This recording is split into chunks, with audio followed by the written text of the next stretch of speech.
So for us, we were watching a man make fun of the world, and it was hilarious.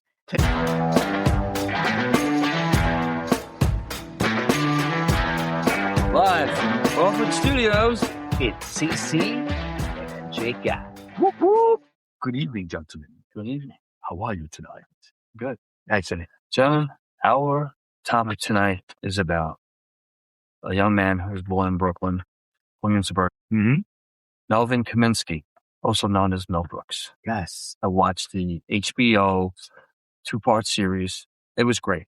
There was nothing about it that I didn't like. It was just all around when you watch him, he's just like you can't help it. He's always fun. Yeah. But he's serious at the same time when he needs to be. Mm-hmm. You know? It was really a good biography. You learned a lot about him that you didn't know. Right. About him, the movies, the other actors and actresses Right. that were You there got with work him. with him. Yeah, very beginning. right. Who was in it with him that you Right. didn't know that helped, write a script. Yeah, it was good. But so for us, older, we were watching a man make fun of the world, and it was hilarious. He spoofed on everything and everybody. Yeah. He spoofed on the racism. He spoofed on just on other movies. Nazis. Like, Well, I'm saying, well, that's you know, just like, Well, he did it to Hitler all the time. He always did it to Hitler. the producers. And he was saying that I would get letters from rabbis and people would say, why would I do this? And his mind is like, this is the best way to beat that. Yeah. It's because they don't want to be poked fun at. Mhm. And the egos can't handle it. And that's what makes it so much better. Right. Because you're making fun of them. Right. You're And not laughing with them. You're laughing at them. Right. Aha. Certain things that he does, he makes it, yes. That's what you loved about his humor, because it was just so a matter of fact. He was born in Brooklyn. Mm-hmm. And then he wound up going to the Catskills and working there, right? I believe he was in the service first. And he used to talk about, he would check for mines. Yeah, I know. Like, he would stick his knife in the ground until he heard like, ding. Yeah. Yeah, I want it. That's what I want to do. Yeah, seriously. Is that not? I mean, that doesn't make it funny. there could have not been all these amazing movies. Like, Yeah. Right. Yeah. Exactly. that's a fucked up Yeah. job to be doing. Dude, hell That's yeah. a dangerous job. Yeah. Wow. Hell yeah. Yeah, no. that's no bullshit. Yeah. Yeah, And that's what I'm saying. That you know what? That's probably that thing in the back of his head that made him funny. Him living and having to do that. Like, dude, you're on the verge of death every single day. Every time you're poking your knife, you're walking on whatever, you're poking your knife into the dirt. Because that's how they check the mines. Those who didn't know, walking with your bayonet and just push it and then you hear that, like you said, you hear that think, or like that.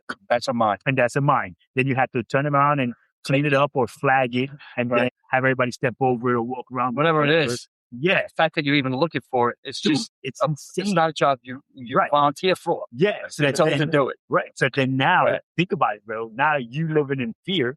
Now that you have to have an outlet. Your therapy is the funnies. So he came up with that's what I'm going to assume. I'm not saying it's a definite thing, and they didn't say it in the documentary. Right. But I'm just saying it's like, that's got to be one of those things in the back of your head that's got to make you funny. You can't stay angry. You have to laugh. You have to. Well, I definitely know where his gallows humor comes from. Oh, dude. Spanish Inquisition. Spanish Inquisition.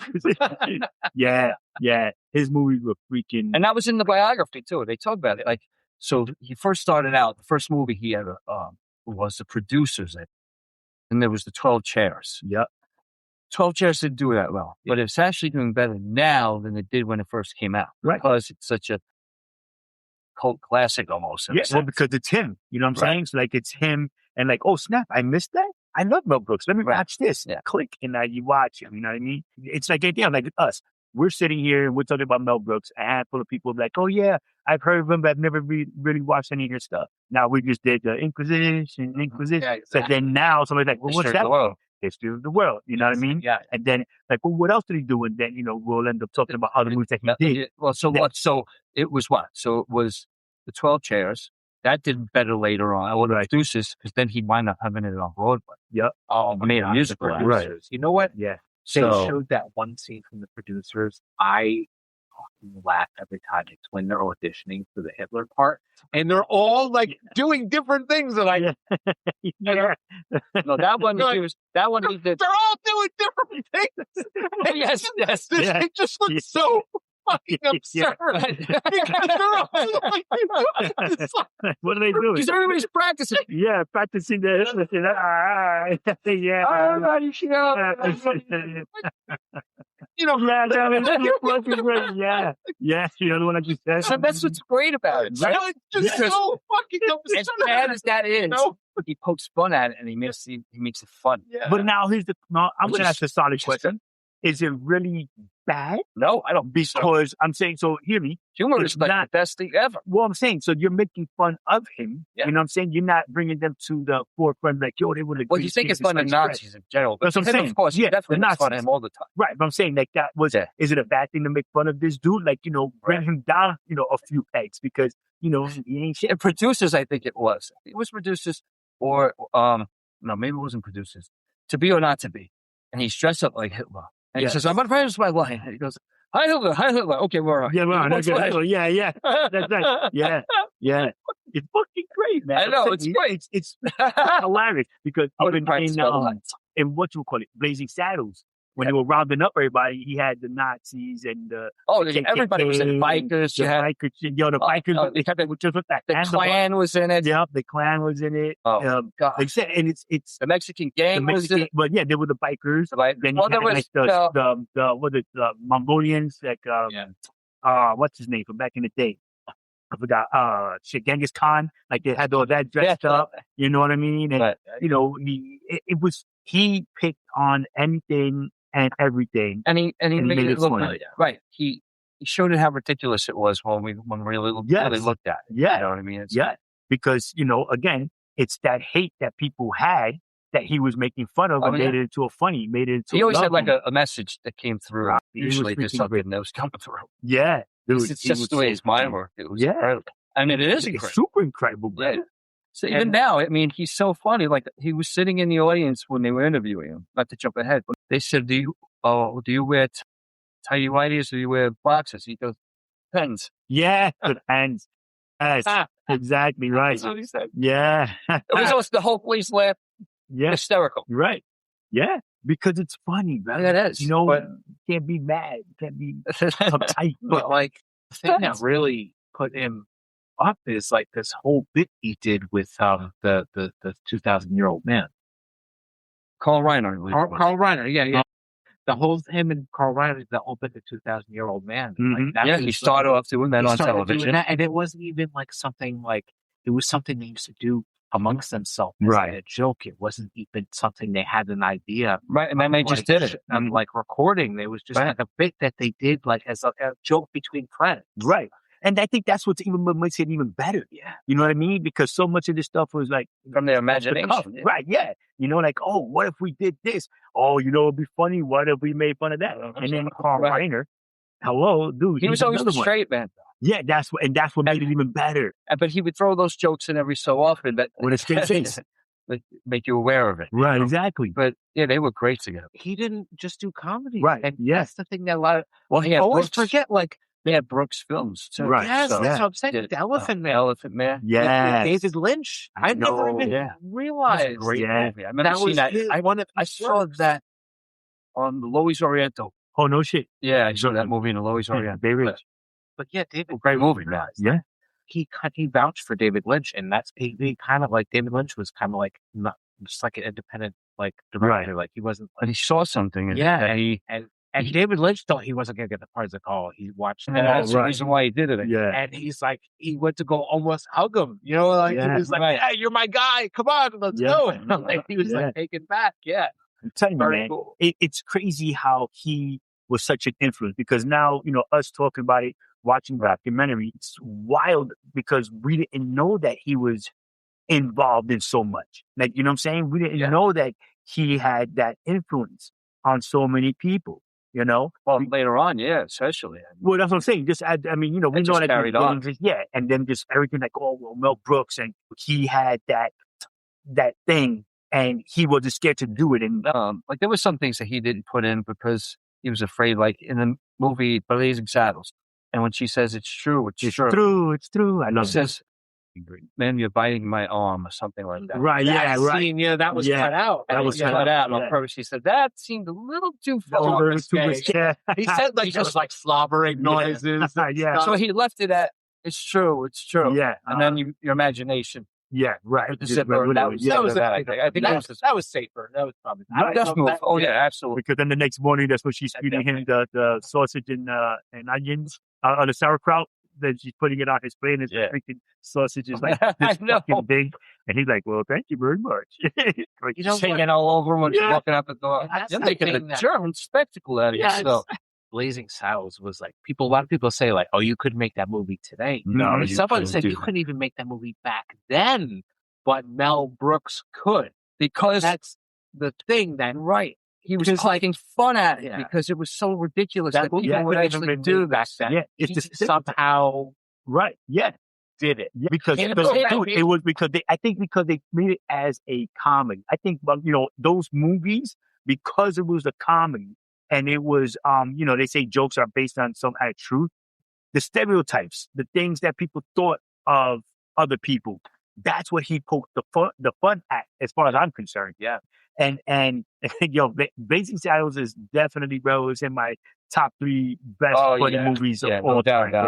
I could watch that shit like 3 times in a row, and no problem. And that's the interesting part I didn't know is that Gene Wilder was like a last minute thing. Yeah. The original actor was like kind of. He said, "I'll be."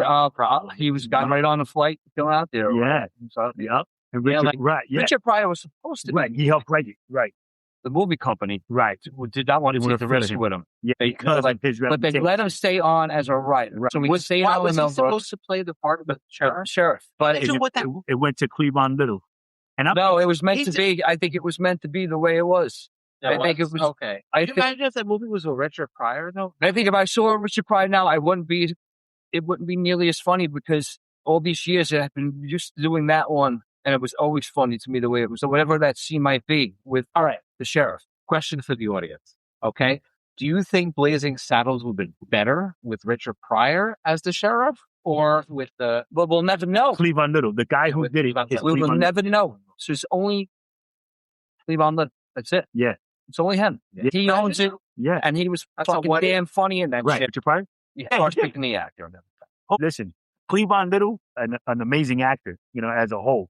And him doing this, man, I'm telling you, it was a great flick. It's such a good movie, man. Such a good movie. That movie from beginning to end, ridiculous. Yeah. At the end, with them in the street and breaking into other studios. Oh, yeah, that was the end. Yeah. Wait.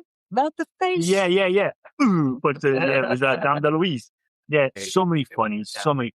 Another one of my favorites was Young Frankenstein. Oh, yeah. I love Young Frankenstein.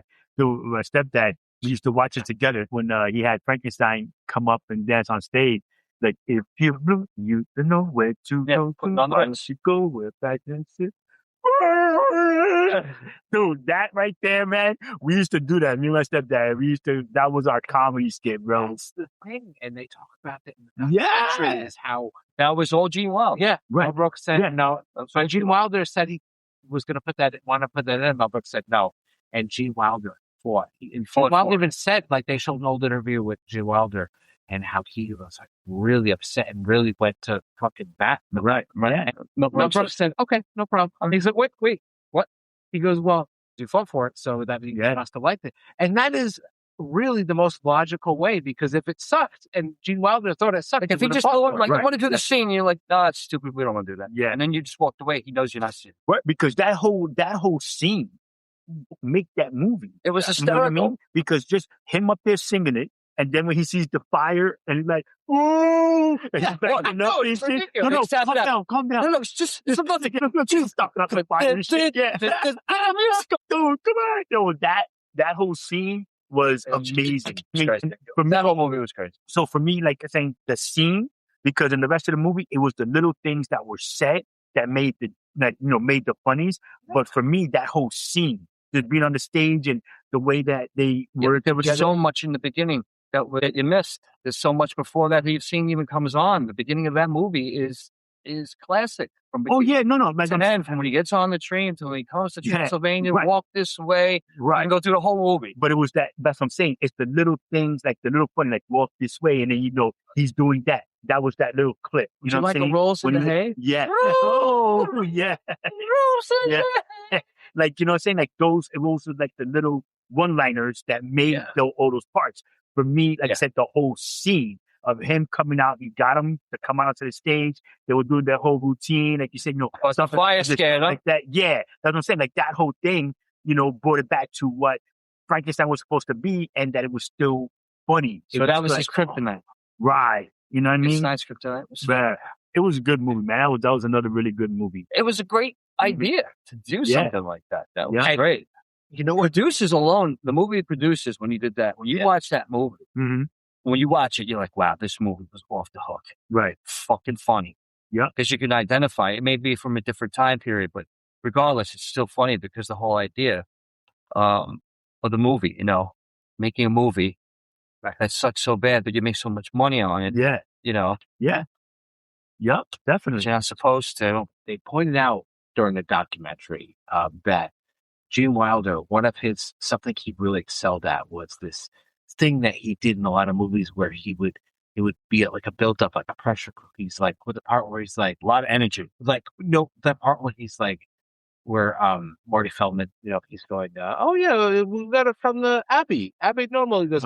You put in Abbey normal apple brain. Yeah. And that whole like thing where he would blow up, where he would be like slowly that was up. right. Was that Hans Stove bring that put in? No. Yeah. Yeah. Who's bringing? Didn't I put it? Yeah, he does. Abby, someone. Yeah. Abby, someone. Abby Normal. I believe that was the name. Yeah. You need to tell me. I put brain inside an abnormal brain inside of a 7 foot, 7 foot, and a 15-inch wide gorilla. Yeah. But you know what? Just first word. 2 syllables. The way Gene Wilder does that, though, that build up is like into the It was good. That was Gene Wilder's shtick. You know what I'm saying? That he was perfect for that. That style with like a pressure cooker. Yes, exactly. Yeah, he did. So many. Like I said, he was perfect for that part. Yeah, he even did that in Charlie and Chocolate Factory. Yes, he did. He was great. He was that part at the end of the scene. He fought for that one too, believe it or not. If we went over Gene Wilder real quick, he wanted to put a move in the movie, do something in the movie. In the beginning of the movie, he's walking up to the gate, and he slipped, and then he falls and rolls up. Right. Yeah. And then and then he just normal. Right. The pain just stays where it is. Yeah. That's right. Yeah. Okay. So he was the one who came up with that idea. No shit. Yeah. And I didn't know that. The guy was like, why? He goes, because he's a guy who's, has this whole mysticism to him. Right. Efforts to, he could do these. I had to make you believe something and you did. Right. And then I wasn't. Kind of thing. Yeah, I didn't know that. That's crazy. Cool. It was a good movie. Yeah, that is a cool. That was great. My son says to this day that was probably one of the creepiest movies I've ever seen. Oh, definitely, hands down. I'm my pro. It was the best. The best creepy one out of all of them. It's especially the scene when they're driving the boat and he sings that song. So creepy in that. It's so creepy that you know that Marilyn Manson recited that whole thing in his first album. That's freaking great. You know what I think Mel Brooks was? I think he was someone who had a hell of a sense of humor as a kid. Hell yeah. And then just took it and didn't stop. He went to the Catskills. He was a drummer. And they made him do a part once he didn't know the words. And he even told him, hey, this is my first time. What? You learn a lot of stuff about him when you're watching this thing. Mm-hmm. And you're like, wow, this guy had a real interesting life. I think everybody should watch that, bro. Like, all jokes aside, people who didn't know Mel Brooks, our younger viewers, watch it. But then, who was asking for the movie? In the late 30s to be the youngest? No, not at all. You think the people who wanted to do it with them were younger comedians who wanted. Well, I'm talking about. Called him and said, hey, we should do this. And he was like, all right, let's go ahead. Well, I mean, comedians, I think all comedians would know, Mel Brooks. Because comedians, they're going to know their comedic lineage, I guess I'll call it. You know what I mean? Like, you're going to turn around and know who the greats are. People know, like, the Richard Pryors and the Mel Brooks, you know what I'm saying? The Gene Wilder, that Dave Chappelle. Like, they know all the old greats. Now, all those people are in the movie except for Richard Pryor, of course, that they talk about. Right, yeah. And that's what I'm saying. So, I'm talking about, right. But I'm talking about, like I said, the younger people, just regular general public. You know what I mean? Right. Not a lot of people know who Mel Brooks is. I don't know, man. A lot of people worldwide know who Mel Brooks is. Yeah, they had a lot of people from Europe who were big Mel Brooks fans from the time they were very young. You know what? People who were, he definitely was one of those people who got around. He's famous, Mel Brooks. But it took him a while, right? Because in the beginning of the biography, it shows you how he had some ups and downs. He struggled for a little while, right? He met his wife. Right. Yeah. Right. Well, the second wife. The first wife is the one that he... Well, right. They talked about that in the beginning. And he met Anne Bancroft later on. And he was broke. And he was doing whatever he could. And she took him under. She took him under. He would follow wherever she went. Right. Follow wherever she believed in him. She really believed in him. Yeah. It's like she stood up in the middle of things and said, hey, Anne Bancroft. I'm Mel Brooks. Yeah. It's like, wherever I go, he's there. But she was beautiful. She was really, she really believed in him, Yeah, she loved him. And even she even got on his ass because she knew he was a procrastinator. I remember talking about that, how they were like, he's, she always got on top of me about things because she knew I procrastinated into that. She's his best friend. Yeah, sure. That's a good partner to have. Yeah, oh, absolutely. No doubt about it. Especially in something like that, because you're talking that's movies back in the day. Yeah. If you didn't stay on top of it, you would just disappear into the rest of the crowd. And what was interesting thing he talked about too is how when he started Mel Brooks films, he moved to California, and it was they were all immigrants to California, right? Because they were all from the East Coast, right? Went out there, and they were the first generation Americans. They were and they were all first generation Americans. Yeah, but he says they were almost like immigrants to California in the sense because they were all from the East Coast, and they all moved out to California to make movies. Yes, everybody wanted to be rich. Yeah, everybody moved Hollywood. Right. Yeah, it's crazy, right? Yeah, it is so insane that just transplanted. Yeah, you get that. And I don't know. No, it wasn't like that. It wasn't like he wasn't. Well, I mean, this that New York accent. You can't go anywhere. It was Williamsburg. It was back in the day. Right. This is in the beginning almost. But it doesn't matter, bro. When you're from the East Coast and you go anywhere else, people know rules were the one that only that apply. It was mostly Russian, Jewish. It was Williamsburg. It was so much different than it is now. Right. It's the opposite, right? So, So for him, and he talks about growing up and being in the apartment and brothers that he had, right? And he went to war. And then he came back, and then he just started getting into it. Sid Caesar was the guy I was talking about earlier. Yeah, Sid Caesar was the beginning one that he did. He did a lot of stuff with Sid Caesar. Yeah. Later on. And he tried to get into movies with Sid Caesar, but it didn't work out. They wound up offering Sid Caesar more money to continue the show. Right. And he told her he took the money, and he told him, so they did that for a little while longer, and then he just, and then eventually, he made the movie, that just what the fuck did I just see? Now, I saw that movie. My mother took me to that movie. Which one? Young Frankenstein? Blazing Saddles. I was a kid. I was definitely not of age to see that movie. Once I was an adult, I was with an adult. I didn't go in. Right. Yeah, I didn't go in. So I did. And there was a lot, of course, back then I didn't understand. There were some things I did understand. Yeah, that's right. And now, when you watch it now, I'm like, I get it. Yeah. You will see things that you miss. Even cartoons, too. Right. The Looney Tunes, when you see certain things, you go, all right, I get it. Yeah. Right. Yeah. Right. Yeah, I know that shit. So, that's funny, bro. The Baby Saddles in the movie must have been, I didn't see it in the theater, but I know that movie, it must have been crazy. Me, my brother, my mother, I think Barbara probably was right too, but Yeah. But I remember going there, and we weren't even home either. I remember this. I think we were on vacation or something. Oh, okay. So isn't that weird that memory came up? Yeah. It's weird. Definitely. So no. And so, of course, because of my parents, or I should say my mother, not somebody my father. Now, my father liked Mel Brooks because of my mother. Okay. You know what I mean? Because she introduced him to that. Oh, He never would in a million years would have seen watched that. Right. So, yeah. but he wound up, and then he did. And then like Neil Diamond and all that, you know. Right. But comedy was always a thing that I grew up with. Right. I'm thankful for that. Because that was always around. You know what I mean? Hell yeah. You could just, you know, laugh and watch funny shit. You know what I mean? Yeah. That I'm telling you, man, Brooks is the shit. Comedy, laughter is definitely the best medicine. Like hands down. Oh yeah, absolutely. Yeah. Absolutely. And my friends, all of my friends love Mel Brooks. Yep. And everything that I pretty much loved, most of my friends were into the same shit I was growing up, as far as like science fiction, whatever it was.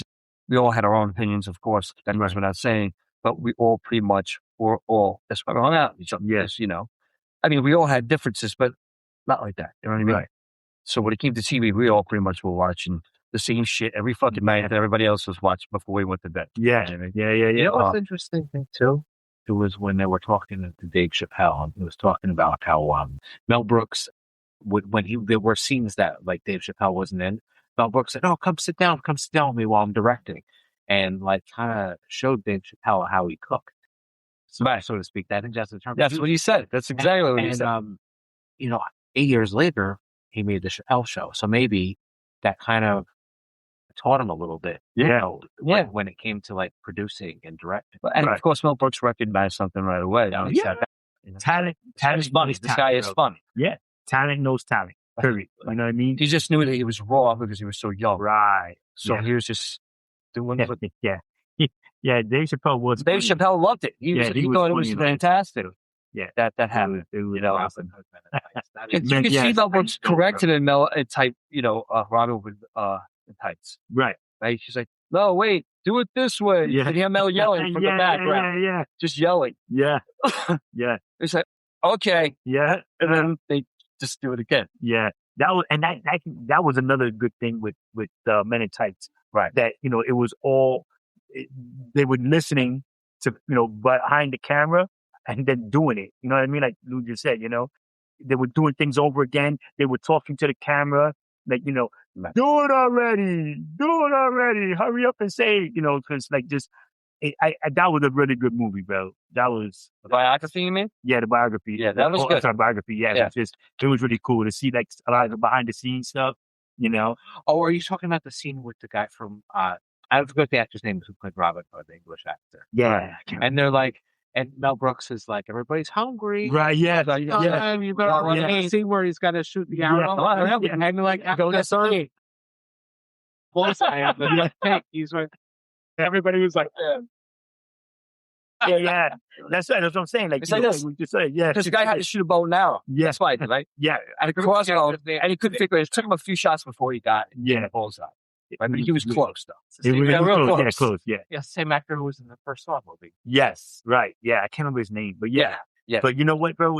It was a good documentary. It was on somebody and something that you're gonna smile. Right. You know what I mean? Yeah. You know, you get those hot seconds like, whoa, no way, but you're still like, yo, I love the way he loved his wife. Yeah. Him and his wife, when they got together, they were just incredible. Mm-hmm. When you watch the biography, the way they would bounce off one another, you could just see it. Yeah. You know what I mean? It's like amazing. And then when you watch him talk about, you know, that he lost and always watching something that I think he's sitting with the director anyway.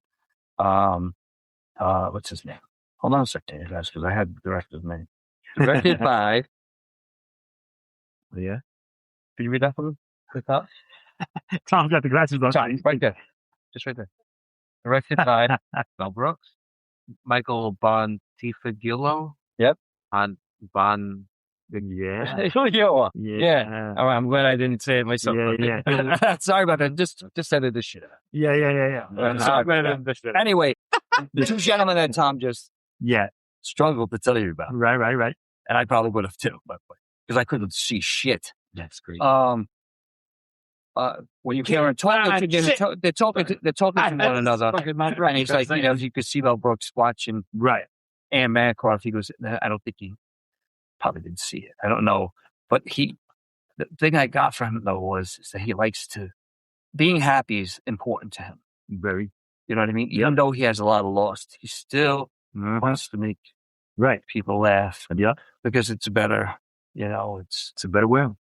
You're laughing, you're smiling. The way his mind works. Imagine a world incredible comedy. No, I tell you, you need it, man. Yeah, no, I'm not going to call out any other people. Look, you either like Mel Brooks or you don't like. You either like Mel Brooks or you don't. You either like Neil Diamond or you don't. Yeah. Right? Yeah. Or you just like the one song.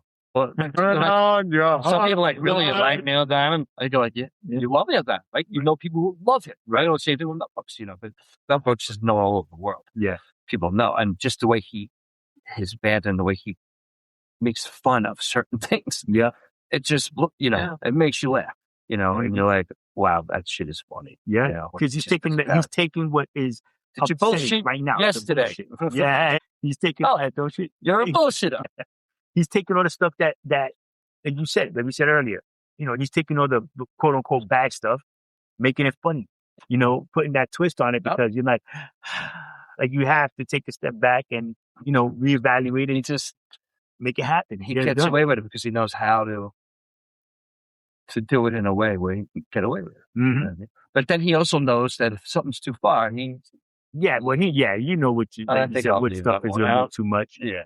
I don't think that he did anything out of taste. Even some of the stuff that hit the cutting room floor, I don't think anything was super out of taste. I don't think that it was, I don't think anything where I was like, say though, if he would go back in time, he probably wouldn't use the word in Rising Sounds. Right. But he also says in the biography that he says, don't forget, I'm going to tell people that Richard Pryor was the one. Exactly. Made me write this. We wrote this together. This, that, and the other thing. So you'll get responsibility. Yeah, right. And that's the thing. It was again who he wrote it with that made it like, and now I get it. You know what I mean? It's like that, like in Blazing Saddles with the it was the pretty Indians, raw. When the Indians the were coming in, used a lot. Yeah, but when the not Indians a lot, were a few coming times. I should say a few times. Yeah, it was a handful of times. But that the Indians were coming. There was a wagon train coming through, and it was a black family that was at the end of the wagon train, and the Indians were coming. And blacker than us. Talking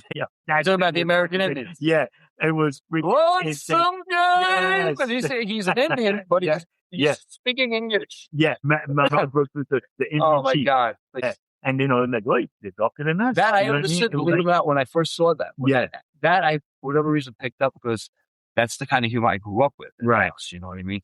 And just seeing all those movies, and we were always part of those movies. We always went to go see them. So comedy was a big thing in my house for sure, no doubt about it. Yeah. I always loved how he almost always. I can't think of a movie where he didn't play a character in the movie. And the only one movie. Only one movie. What do you mean? Which one did he not play a character? Young Frankenstein. Was he didn't have a part? That's right, because Gene Wilder asked him not to do or make any type of entrance That's right. like a quick, cameo kind of thing, and he said, "All right, I won't do it." Okay. He said, that's one of my favorite ones that isn't about. Plays the Brad. What y'all thinking here? And on what am I thinking here? And that's right here. And I was like, oh. I was like, oh. Well, get first naked. Yeah. Yes. Yeah, man. No, listen. He is he's a comedic genius, man. Yes, like you can't say it you can't say it enough times. And he celebrates his Judaism at the same time as well. Right. Right. That's always prominent. Yeah. In a lot of ways. You know what I mean? Yeah. In a positive, good way. Yeah. And, absolutely. Because he makes it fun. He even pokes fun at himself and his own. It's everything. There's nothing that's out of balance for him. You know what I mean? Right. Sense he knows how to approach it. And you're like, that's what it's not. You know what I mean? Yeah. It's just growing up like that and having that in my lifetime and having that introduced. Hell yeah. I'm so happy about that. Hell yeah. No doubt. I would say that, Mel Brooks movies were definitely a prominent part of my childhood. Like when I was younger, like Spaceballs. That's what you just took it from me. I must have watched Spaceballs. Yes. I must have watched Yes. Spaceballs. The point where and they're doing this. I wanted to watch it and I put it on with him. And I still remember every line. I remember the lines. Yeah, bro. Like riding a bike. I haven't seen the movie in over 10 years, maybe over 20. That movie's still huge. Boom. Yeah. That movie's huge all over the world.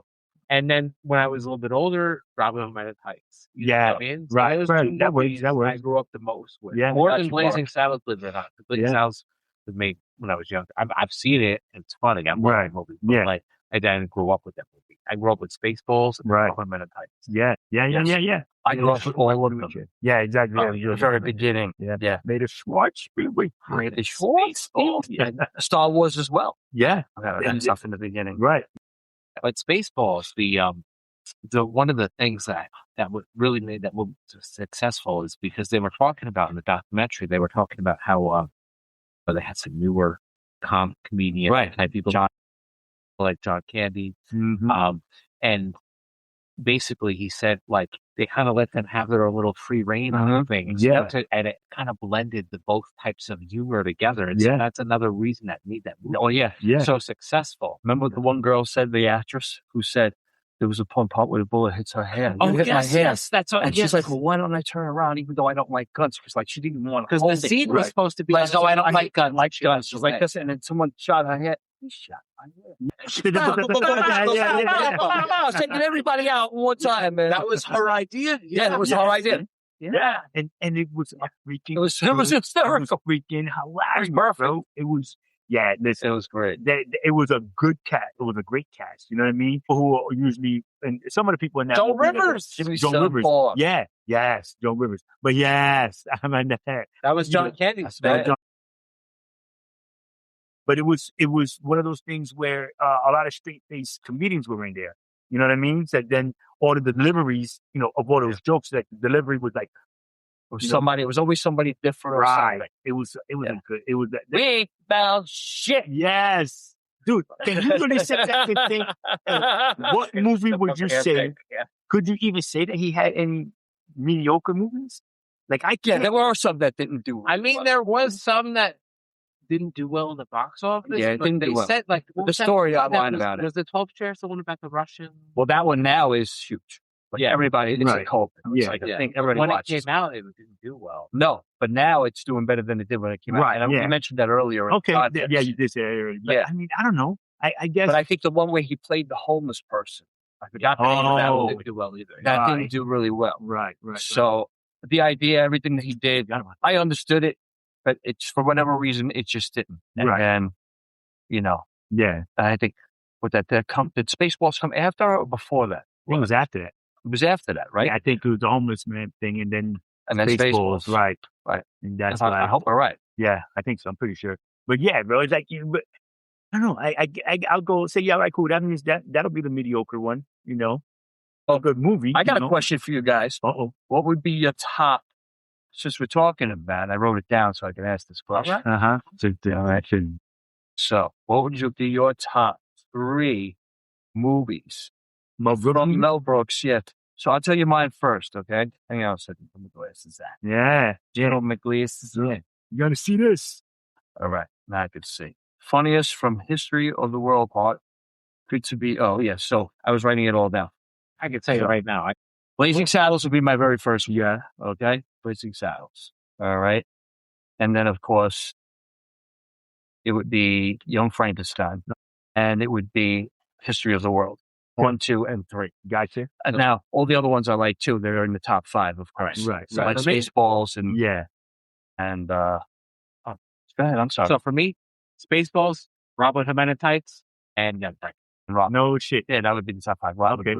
Yeah, Blazing Saddles, Young Frankenstein, and Spaceballs. Again, Blazing Saddles is a funny movie, but I didn't grow up with it. Right. I watched it when I was like my 20s. Yeah, right. By the time I saw it. So and that's why I have. It's a funny movie. I love it. Yeah. But it's not on my top 3 just because I don't have no nostalgia factor. Yeah. But that's fun. No, not at all. Nah, because I saw it.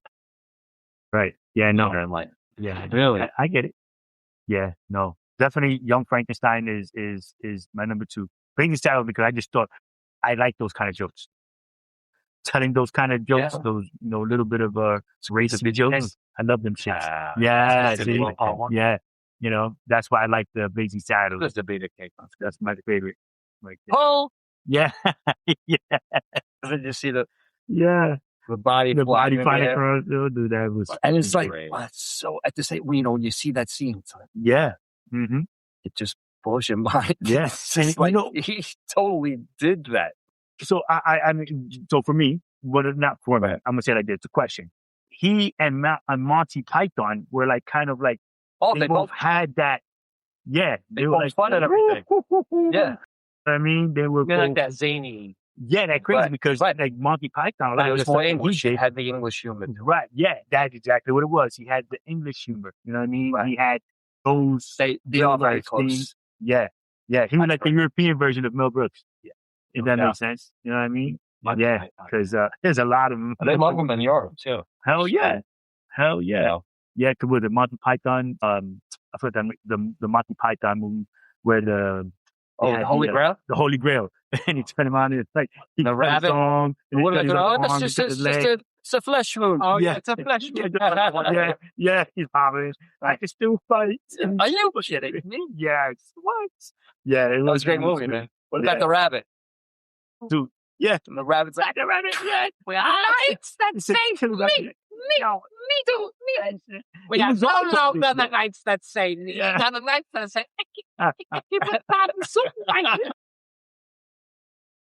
Is it funny how you remember certain things? Yes. One of those things. And it's just in your head. I grew up that way.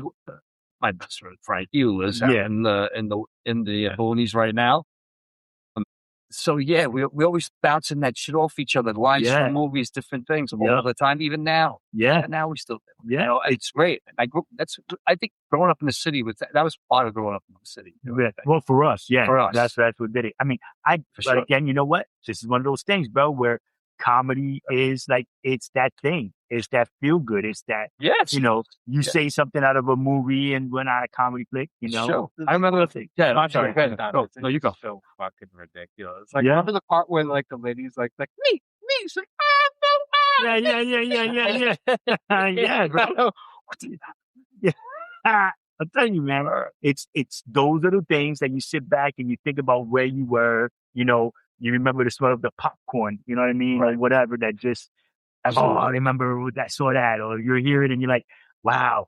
Like before you said you saw Blazing Saddles, you know, but you remember where you were. I was, you know, it was that vacation, you know, watching the movie. It was a different deal. I remember seeing movies, going to comedies, and you know, just movies in general. And it was Lowe's or the Fort Worth Theater. Yeah, always Fort Worth. Or the Marlboro. Or the Marlboro, Theater on 18th Avenue. Yeah. Walker Theater, we used to go to a lot. Got a graduation there. Oh, no shit. Junior high. Wow. Yeah. That's fucking hilarious. No, you know, it's just funny. Like, you just hear movies, you see movies, and like Tom, you know, you turn around and say Arnold Schwarzenegger and it's over. You know, you turn into a cyborg. Right. You know what I mean? You see? You know, and you think about all the places that you were. Yeah. The Bumblebee. Yeah. You ever see that one? When he makes fun of the Bumblebee? This is the comedy version. Yeah. Getting the nectar. Yeah. There's just so many, like I said, and I think for me personally, I appreciate, even though I'm not that kind of comedian or whatever, you know, I just think I'm a funny guy. You are. Yeah, as I said, I think I'm that funny guy. But, you know, I appreciate him being who he is, you know, what his name has brought to movies, what he's done to movies, because it's made so many more. Because a lot of talent came from that. That's because they were in the movie, or they saw the movie, and because of that, they wanted to be their own movies, and they became big. Exactly. People. Yeah. And he was all inclusive, bro. You know what I'm saying? He had everybody in his movies, you know what I'm saying? And, you know, he listened to what everybody was saying. He felt where you paid attention to it. He went back and he 20 producers to put it on Broadway. Yes, dude. Yeah. That's insane. You know what I mean? Yeah. Like, just to be able to do Roddick and Nathan Lane, I believe it was. Yeah. Yep. Yes. It's just great, man. I appreciate growing up with all that humor is always good because we always wanted to laugh. Definitely. The one thing, even hanging out with my friends to this day, I remember the one thing we always loved doing was definitely laughing. Yep. Just laugh. Hell yeah. Reciting the movies, redoing the scenes. You know what I mean? Just doing all those different things. When you recite it with your friends, you're almost like acting it out. Yeah, You know what I'm saying? Like you're doing it. Like you're ready. Like you have the made of shorts. You know, my shorts is bigger than yours. You know, and you're holding exactly. you had it was all for the ring, and you like, you know, like I think Chase saw that the first time. Like last week. I touched it. Yeah, yeah. Chase saw it. Oh, the first time last week. Which one? No shit. Spaceballs. Oh, he loved it. Nice. How much of it do you think he understood though? Oh yeah, he thought it was hysterical the part where they put it next. Yeah. They put the what? They put the shorts. My shorts is my shorts. My shorts is bigger than your shorts. Yeah. So Schwartz, that's awesome. I see your Schwartz is as big as mine. Yes. Perfect. Yes. I remember when they go ludicrous speed. Yeah. She's gone from suck to blow. Yeah. Man. Ludicrous. With Mel Brooks, he was the freaking Plaid. What about when he went flat? Yeah. Dude, how we going flat? They're holding on. And then he crashes into the thing. He just 1, 2, 3, 4, 5. That's my luggage. Yeah. I love it, man. That was a good flick. That was a good spook. I think it's the same. How much in my luggage, dude? But so what did he say again? Remember when he crashes into it? You do it really well. When he crashes into the he goes. Smoke the cigar.